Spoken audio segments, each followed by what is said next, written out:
as in I don't want to talk about it. I shut down. I stonewall, avoiding. That's where that attachment theory you'll see, especially in the conflict. Are you avoiding, or are you getting overly anxious? Yes. Yep. So that's when dialogue can't happen, because you have one person doing lots of talking and somebody else who's completely silent. Yep. Or vice versa, where this person does a lot of the talking, is making the bids, is being more aggressive, and then this person in the defensive mode returns fire. So now we're in a shootout. Yep. And typically volume goes up. Whoever can be the loudest, whoever can reach back in their scorecard and pull out the most painful thing from the past. Yep. And we start dropping bombs and grenades and shooting. And so it's a dance that gets very aggressive and very negative very quickly. So be aware of this happening. And what's sad about this, Erin, is research tells us that couples that fight this way have an 80% chance of divorce in their first 4 years of marriage. Terrifying. It is terrifying. Because this is the 50-50 mentality. Hey, I'm going to pull 50% of the weight, and I expect you to also pull 50% of the weight. But I know that you guys go deep on this, that you have to go 100% all in on both sides. And it's typically going to be one person leading that 100% rather than waiting for that reciprocation of the 50. Yeah, it's a very childish way of thinking of, listen, you can play with my toys if you let me play with your toys. That's good. And that's really what it comes down to, is a bid is made. And just like you said, it's a 50%. You know what? I'll move in this direction when you go first. I'll give up this thing when you give up this thing. I'll start doing this thing when you start doing this thing. And again, nobody decides to move. And you stay in this same isolated place where you're just taking shots at one another. And then as it goes on, it gets more aggressive, more intense, more painful, to the point where, like, you know, I love you, or maybe I used to love you, but I don't like you anymore. And that's when you go and you sleep in separate bedrooms and you don't talk anymore. Women will go to their friends or mother to have discussions. Men will either turn to sports, alcohol, vices, disconnect however they can, and it completely spirals out of control. So it's no wonder that so many people can end up separated in just a couple years of operating this way.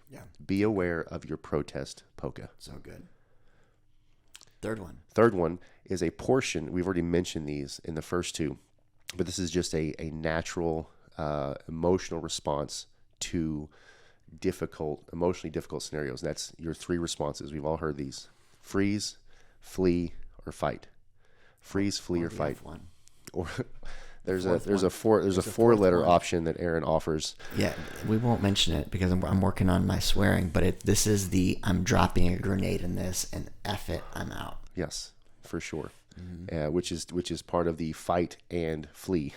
So it's a mixture of the combination. Sure. But again, in the midst of these demon dialogues, you do have a choice of how you show up.